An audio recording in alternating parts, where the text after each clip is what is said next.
All right, welcome everybody to this episode of Real Freedom Stories. We have a phenomenal guest to share with you today. We have Ahmed Iqbal, and one of the cool things about him is, once again, he's not full-time in real estate. He's actually in IT, and he has real estate investments in many geographic areas around the United States. And so he's found the time to do all of this stuff in addition to his day job. And so we're so excited to have you on here, Ahmed. And if you want to just go ahead and introduce yourself and share a little bit about your background. Hi, everyone. First and foremost, Mike, thank you for having me on. And that was a very kind introduction. So the way Mike has described, I would describe the same thing too, that my day job is actually find quote unquote software bugs. I've been working in IT for 26 years. Even though graduated in accounting from college, I went to a small state school in Minnesota. I do live in the Twin Cities of Minnesota. So as I said, spent 26 years in IT, still am. Started out as, just a software developer. Right now, I do I do software quality assurance for a living. But, it took a long time, where from point A to point B in terms of, where I have, the things that I do now for IT. As I said, started out as a software developer, then moved into, the larger systems, package systems like, larger financial systems, customer relationship management implementations. That line of work actually took me out of state all the time. I was one of those Monday to Thursday, the junkies, would used to dread Sundays because, I knew that I would have to fly out to other states on Mondays. As Mike said, was able to transition into real estate, and it actually did not happen by accident. And I would be more than happy to, take you guys to that journey. Tell us a little bit about, for the folks that want to kind of understand your story, how does that happen? How do you kind of have, there's some sort of stirring there, right? That's going to cause you to take action. So what was that in you that kind of said, hey, I'm gonna add this real estate piece on the side, and walk us through that journey of how that got started? So as I said, I was one of those people who used to be an accidental landlord. I had my rental properties as early as 1997. There was a period of time that we moved out of state. I worked in Illinois for 2 years for a company, for a pharmaceutical company, and I rented my townhome instead of selling it. And I loved the experience. I actually had, my neighbor, my property manager, and he actually did a phenomenal job. That he could have done a better job than what I could have done in terms of being strict with the tenants, collecting rents in proper time, taking handle of all the maintenance. And then, say, for example, we sold the property, I think we sold the property in 2005. So we actually got the highs for the real estate. But, as you said, how does that transition happen? So after that, I never thought I would be in real estate because, everybody worries about, how do I take that call at 2:00 in the morning? Folks, let me tell you that it's actually a myth. Remember, there are always challenges. There are challenges, and you want to be 100% supportive of your tenants. You do not want to leave them on an island, But let me just, kind of backtrack so that, I can tie my stories. The way I got into real estate is actually a lot of people got into my years.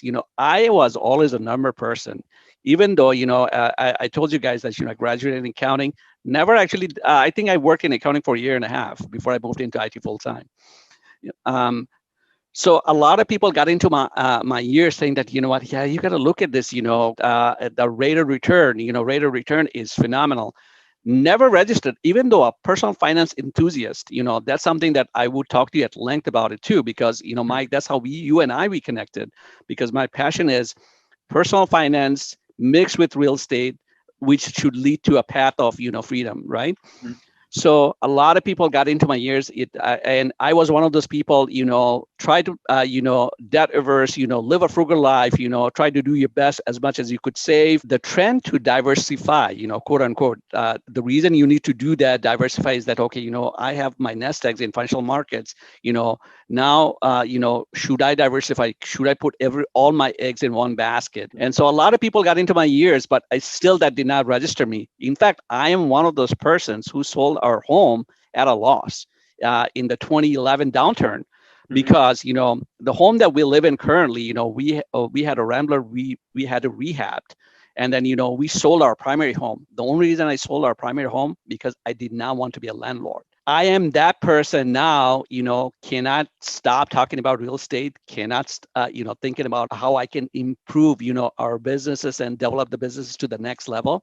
And the way it happened is, I tell you what, you need to have the right people around you. And that's what happened to me. My first business partner it has almost like a family member to me. He was our first realtor, who had helped us, buy the home that we live in. Having the right people around you, always, I think somebody like me who is conservative in nature allows us to, to take cautious step and be intentional. That's fantastic. And the thing too, to fill in for the readers or for the listeners is, you are a Dave Ramsey guy. You've followed the baby steps as they've laid it out. And one of those pieces that they talk about is, not necessarily taking on additional debt.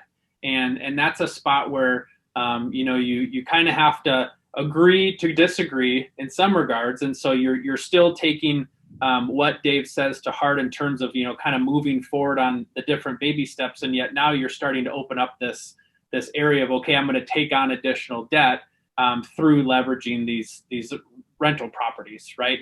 And these investments that you have. So that was kind of I guess one kind of key turning point for you is deciding that, okay, my financial future is going to kind of go a little bit against what Dave talks about, and kind of forge your own path.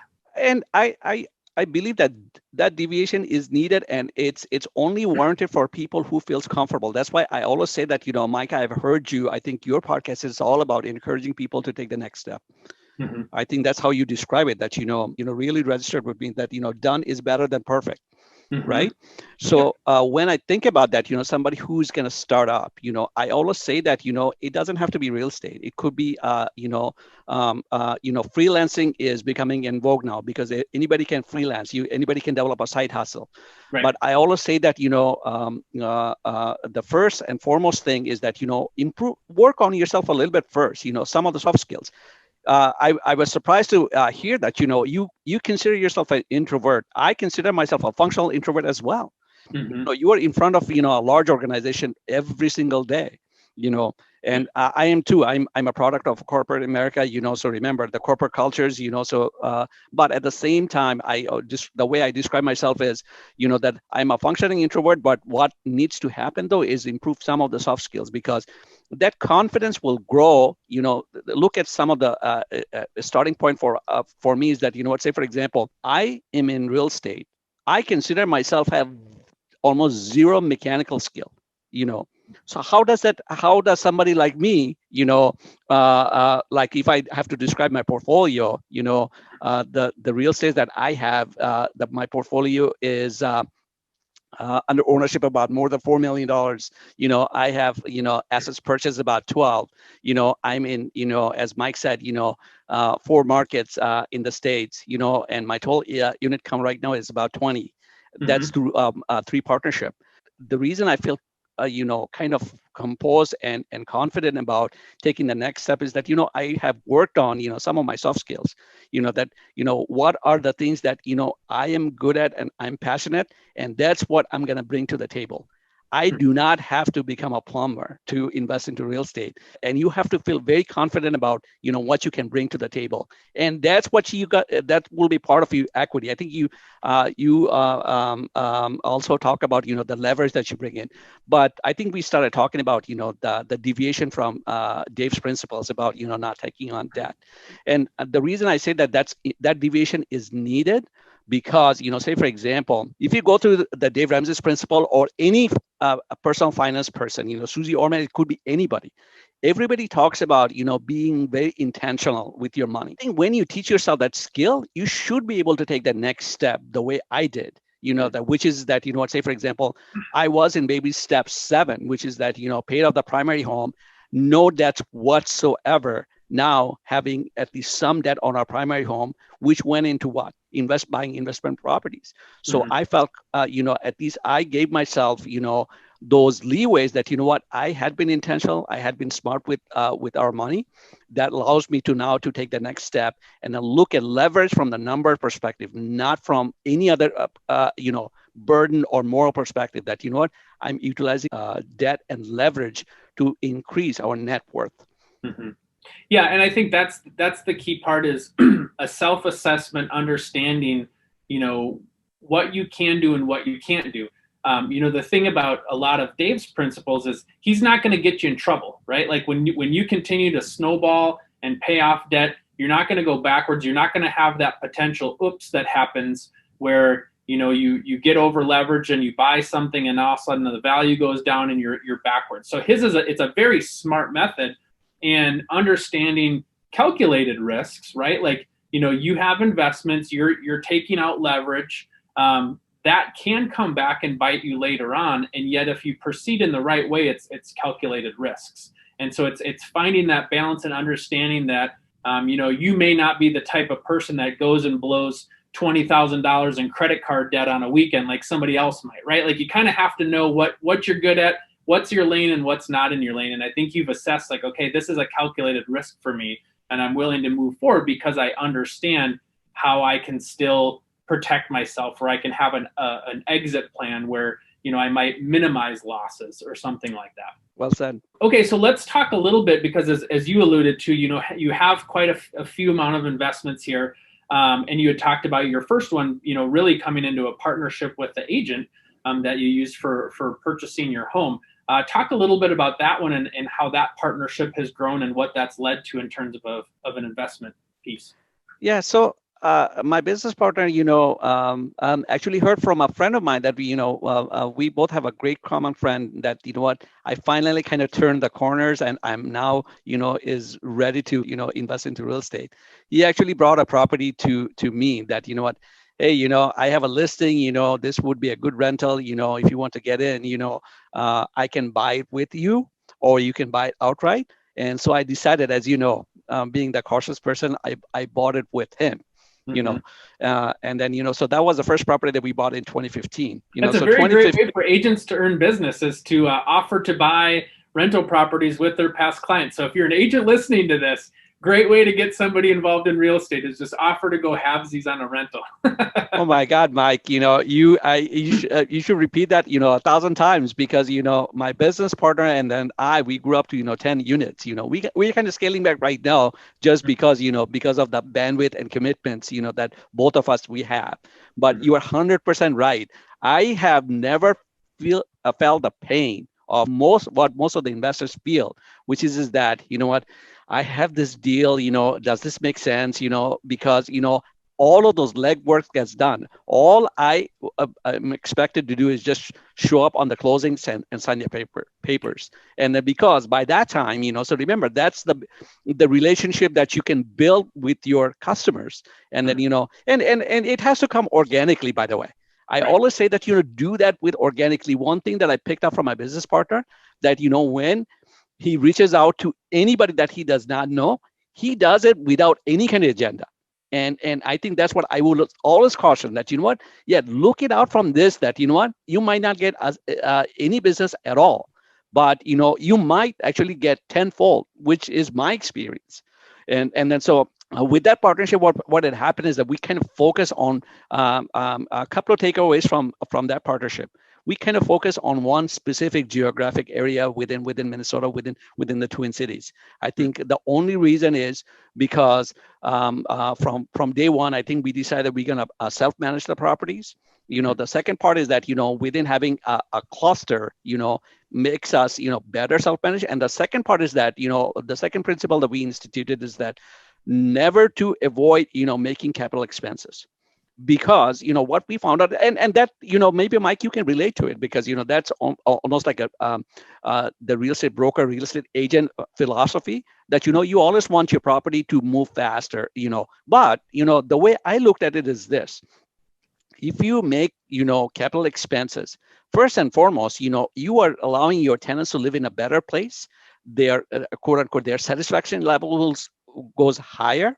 You would be able to attract better quality of tenants. And then, so, you are not looking for tenant turnover at that point because you are not looking for, okay, I do not know when I go walk in, what I'm gonna see, because remember, I feel like that keeping up the properties and making the right property capital expenses are very important, and those are the two fundamental things that we have decided to do very onwards.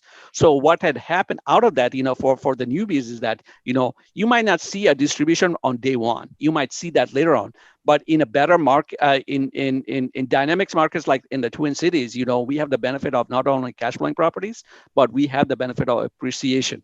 So just keep that in mind, that that's why property upkeep, not only for appreciation, is important. I always say that it's better for you to have this as a business, that you have satisfied tenants, your turnovers are that much easier to handle. Yeah, and you're really playing the long game, because you think about, if you are doing self-managed properties, happy tenants that can pay, that like what the condition of the property, it just helps you, right? The more you put out there, the more you get back, versus trying to do the bare minimum and not be responsive. There's going to be more turnover. They're not going to want to renew leases, that kind of stuff. And so it's just going to feed itself. So you really focused on providing a great property that people are going to want to stay in. Now it just makes everybody's job easier. That is correct. And the value, again, one aspect that I just want to throw out, it's kind of related, which is that, in our partnership, so the value that I provided to my business partner and to our business is that, he has, at any given point, he knows how are we doing. It might not be, so mind you, do not focus on ROIs and those numbers. Overall, work on, your end products, So, but the value that I provided to our partnership is that, at any given point, he had these have a 360-degree overview of how the business is doing as a whole. And say, for example, how does that can help us expand? And that's why that's important. And I like to, in this partnership that we joked about as a realtor coming to a past client, he provided a lot of information for you. He provided a great property. He's ran the numbers, and then you get to provide what you're best at. And that was your initial property. Your knowledge base was less, but now it's grown. And so it was a great starting spot for you, and then you've built that into other relationships with other people. But then too, when you talk about knowing where we're at all times, that's because you're bringing in your accounting experience, right, and you're adding value to doing some of the books for some of the partnerships that you're part of. Right. And then also, for anybody who's looking at, to bring on real estate within their portfolios, one thing to remember is that you'll see all those stories in bigger pockets anywhere. But, say, for example, your first properties, you're still, it's being tracked. You have to co-sign the loan under your personal terms, so it shows up on your credit histories.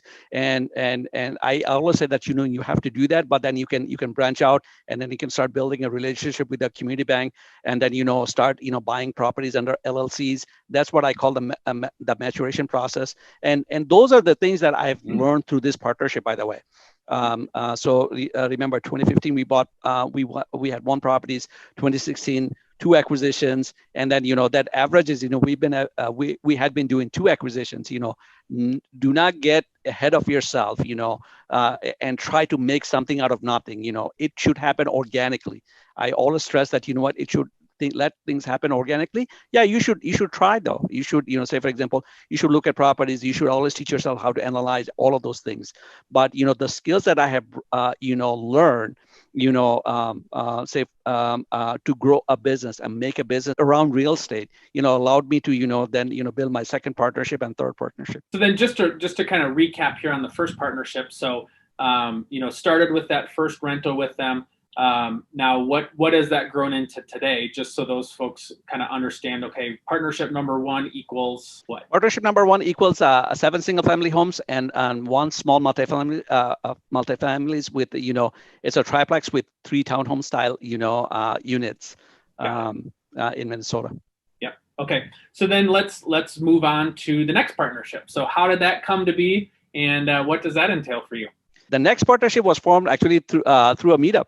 So say, for example, So there were three of us. We formed a partnership, but the main partner that I met him through a meetup, Bigger Pockets meetup. That's where the soft skills that I talked about would come into a play, because uh, I hear that real estate is in vogue, because if you go through any of the real estate meetups, it's always packed, because I think, which is rightfully so, that people are looking real estate as almost like a diversification tool, which it should be.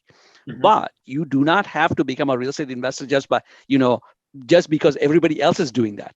Do that because it makes sense. The numbers always speaks for itself. Your investment is always secured by something tangible. There are many pluses than negatives.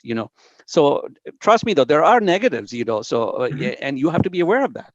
But the reason I'm saying that is that, so I met my business partner through a meetup that he was organizing, for investors in the Twin Cities. And that, and what I felt like is that, first and foremost, just go back to Dave Ramsey principle, even though, as I said, talk about deviations, on day one, I haven't been buying properties with cash. But what I've seen that, though, is in markets like the Twin Cities, I considered our entry point was a lot higher.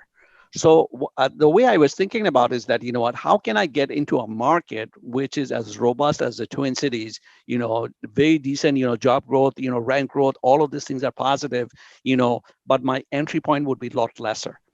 And that's where our partnership has formed. That my business partner, he grew up in Nebraska. He went to college. He met his wife, Minnesota wife, in a college in Nebraska. He lives in the Twin Cities right now.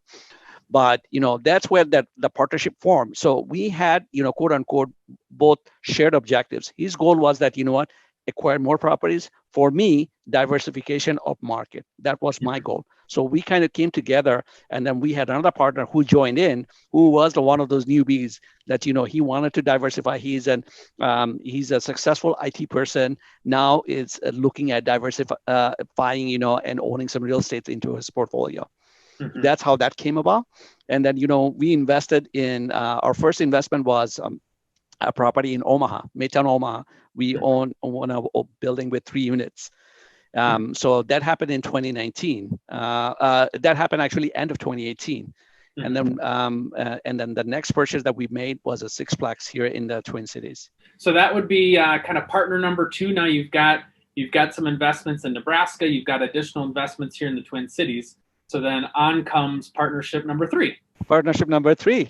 Yep. And that is, I would say it was not necessarily driven by COVID, but it's driven by an area of real estate that I wasn't very familiar with, which is flipping. Mm-hmm. So, and then again, I always press on this issue that, partnership, remember, if people listens to Dave Ramsey's podcast, remember, he always says that, partnership is one ship that never sails, right? So, but, for me, you are looking at an example who has grown by, partnering with others, So, so I actually have a different view than Dave does. But Dave is not wrong. He's a lot more seasoned and has a lot more experience than I did. But the partnership that I put together was came from a family member. And I have a lot of reservations about doing business with families. But and the reason I chose this family member is that he is already has investment properties, so he had background in investments. And the reason I wanted to do is that he came to me with this opportunity in North Carolina. He lives in North Carolina, and that and then again, what's the attraction about North Carolina? Like Charlotte. Charlotte is everybody knows it's like one of those hot ticket items, just like Austin was. And I still say that based on numbers, if you're investing in Charlotte, I'm pretty sure there are opportunities. Even in markets, mature markets like Twin Cities and Chicago, you can find deals at any given day. But the reason I'm throwing out North Carolina and where we invest is the triad areas, which is like the Greensboros, the Winston-Salems of the world. And so my family member / business partner, talked about doing a flip. So I said, what? Why not? Let me experience that. And then it's always important to have boots on the ground. That's why the story tells about my second partnership.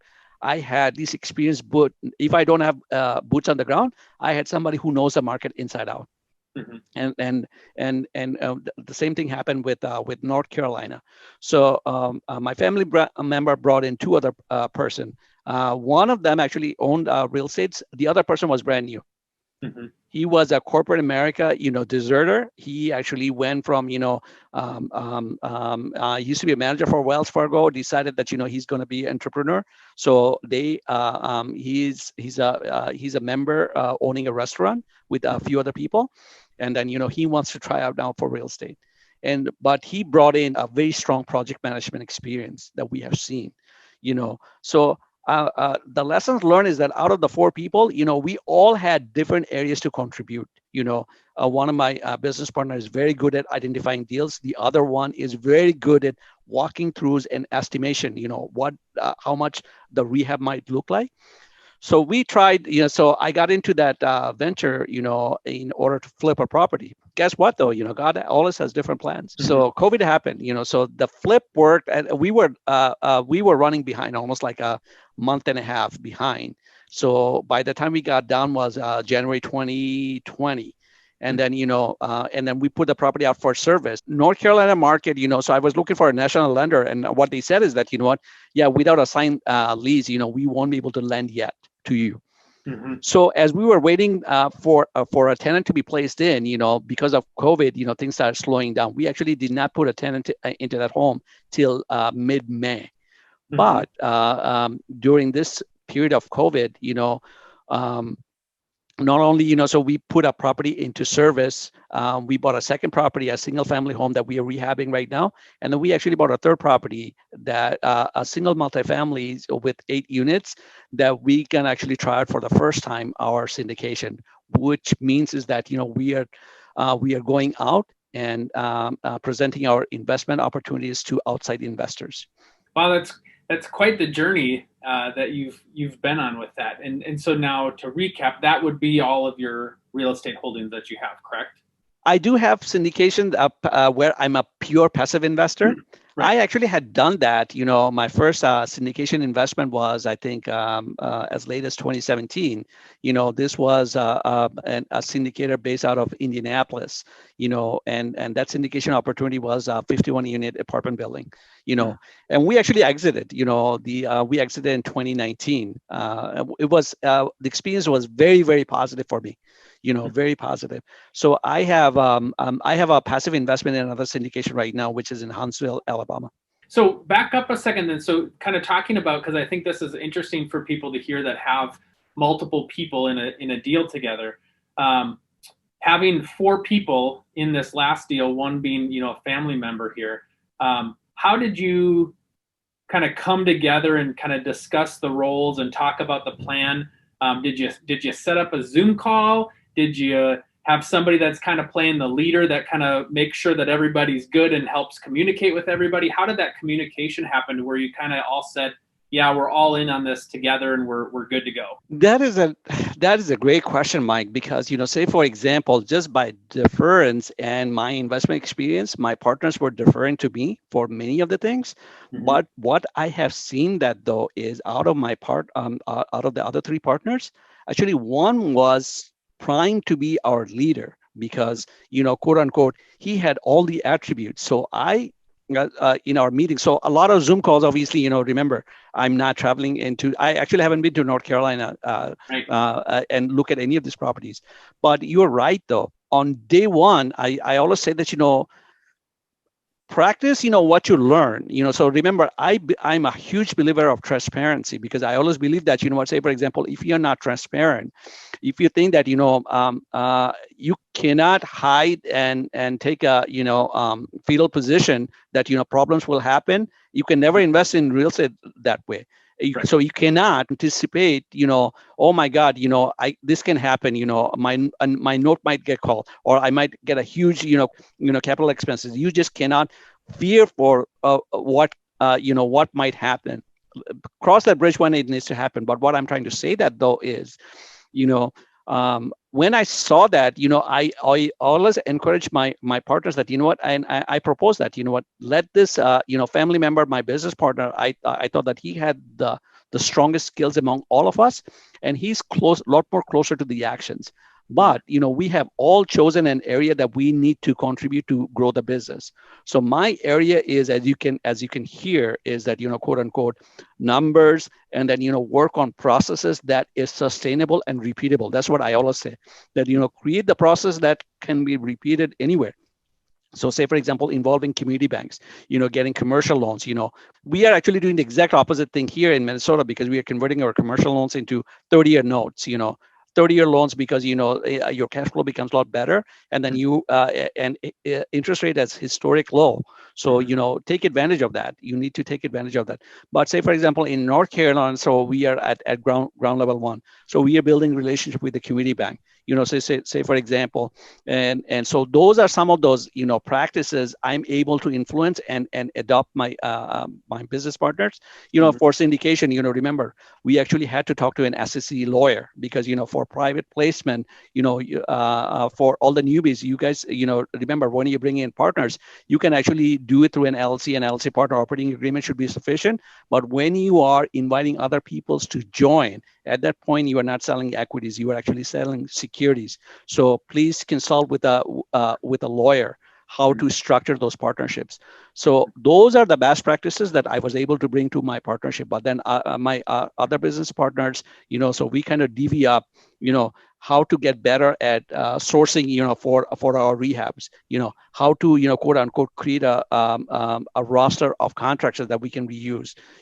Those are the things that, we as partnerships, we have divvied up. We actually have no holds barred. We actually have talked about compensation for the partners too. You have to talk about that. You cannot put that away. You cannot expect your partners to put an inordinate amount of hours and effort into partnership without getting compensated. So please put all of those things on the table. Yeah, and I think a lot of times, people might feel like, okay, we don't want to talk about this kind of stuff because it's like you're still, figuring each other out. But at the end of the day, look, you guys are in a partnership that very few people are ever in. I mean, it's one thing to even have a coworker that you're working with, but in this case, like, your money is tied up together. So this is very important. Like, you have to talk about some of those situations, and you have to get that legally documented, right? Because you don't want to just 100%. Have some sort of handshake agreement and something comes up. I mean, it has to be very clear, because that's why a lot of people would advise not to work with family or not to do partnerships with people, because it can get messy. And so what you want to do then to mitigate that risk is have a plan in place and have it well documented, so that if things did happen to go wrong, you've got clarity. Well said, Mike. Even for one additional example that I was just going to throw out to you is that, the reason I'm going through this syndication journey is that, to create a vehicle for future for our family members to invest without inhibition, because everything will be done, as you said, everything will be done through documentation. Everything has to be transparent, because you're handling somebody else's money. When you're dealing with, money that is not yours own, whether it's coming from family members or non-family members, the fiduciary responsibility is the same, right? It is 100% the same. So you have to have that commitment to be very transparent. So how did you, as we kind of take a step back here and we think about your journey, there's a lot of stuff that you didn't know when you took a step in, and yet you rolled up your sleeves and you figured it out. What advice would you give to people, because it's a long way to come from, working in IT to now you're structuring these complex deals with multiple people and syndication and all that. So how would you advise folks, or what advice would you give to them to kind of, how do you move forward step by step, not only from a financial standpoint, but from a knowledge standpoint? I would be listening to guys like you in a podcast. That would be my first advice. My first advice that that's how I started. I started listening to Mhm. podcasts. There are forums, online forums such as Bigger Pockets. But a quick caution, though. Remember, I keep on stressing that improve yourself soft skills first. You have to be very confident because you have to learn to be judicious. Because somebody who is starting out, they can easily be influenced.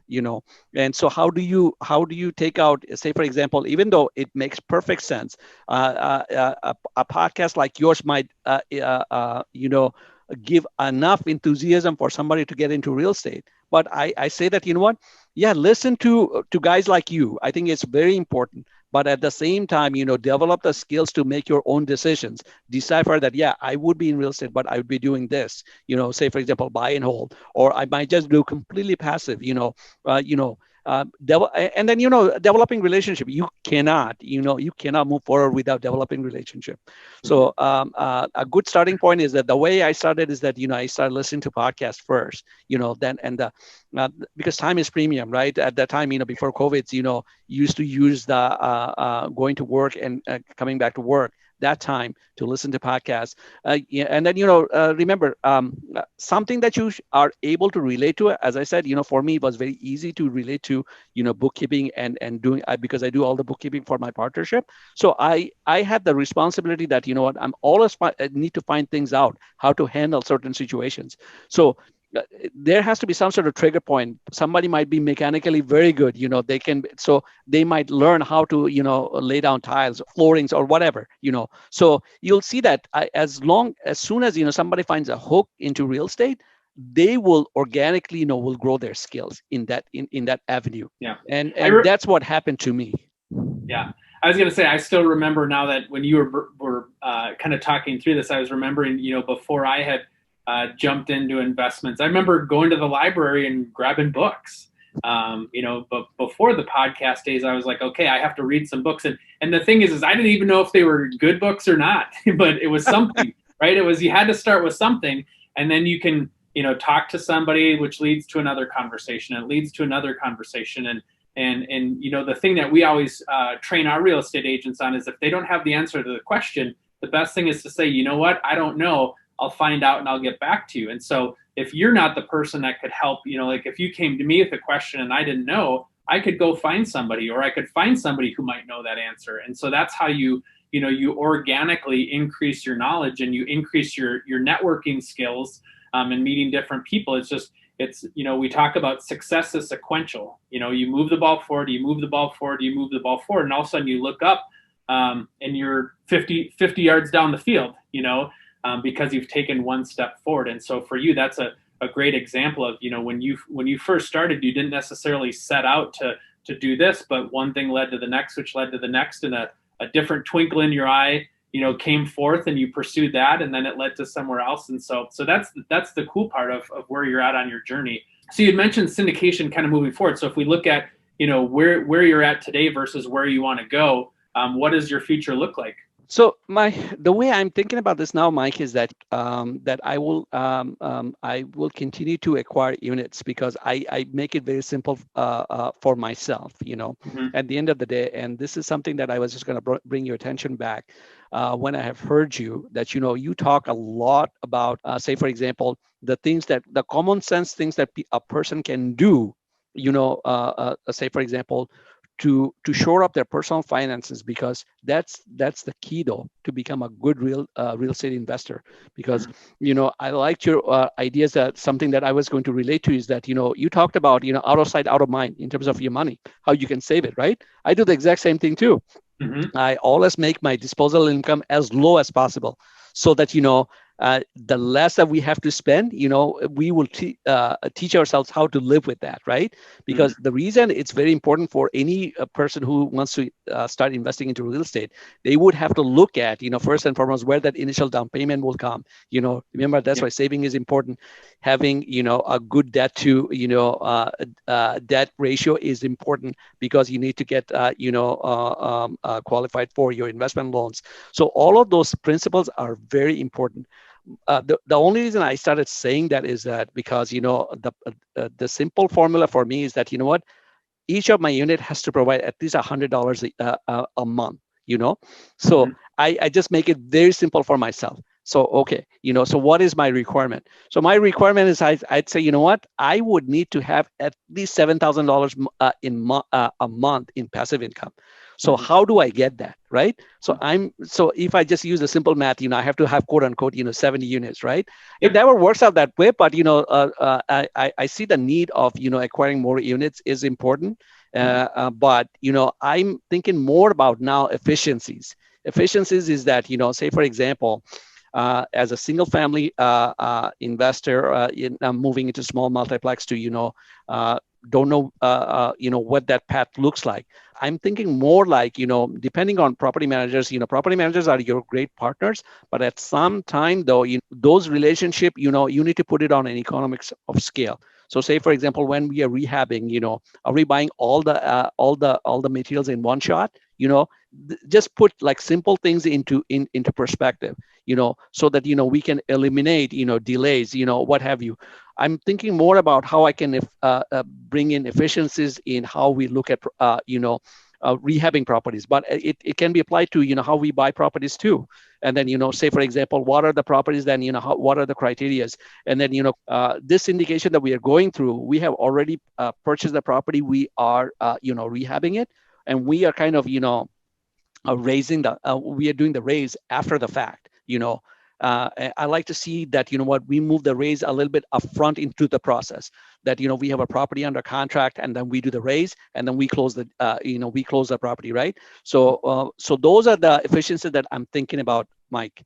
And then but at the same time though, just to where you and we mesh, personal finance slash I think your podcast is real estate leverage freedom.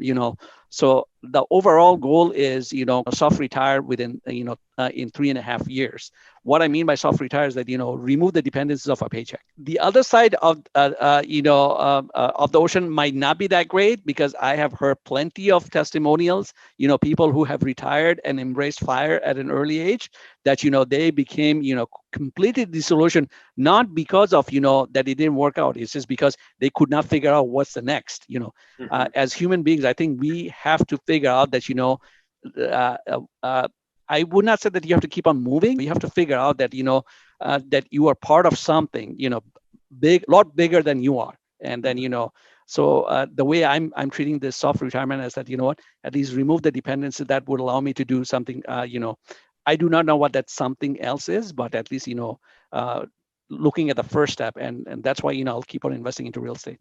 Yeah. Well, and that's the beauty of freedom is it's the freedom to make the choice, And so Perfect. if you wanted to, quit your day job, you could. If you wanted to go down to part time, great. If you wanted to move to something else, fantastic. But you get to truly decide what you want that next step to look like, and it doesn't have to depend on the financials of it. And so, so many people who love what they do, they're like, I'd love to do this till the day I die. Fantastic. You can do that. You just don't have to. And finding that freedom is really the key piece. So fantastic. Thank you so much for sharing. For those folks that, have a ton of questions about how do I go from, what I was from no investments to where you're at today so quickly, how could folks reach out to you if they have any questions? I will share my Twitter feed. I'm an avid Twitter follower, and I'll also share my email address with Mike. Feel free to reach out. I love talking to people and at least share my experience. I claim that I probably know 10%, Mm-hmm. but even out of the 10%, probably people can pick out something that might be useful to them. Well, thank you so much for your wisdom. Thanks for coming on. We really appreciated it. Thank you, Mike. It was a great experience for me.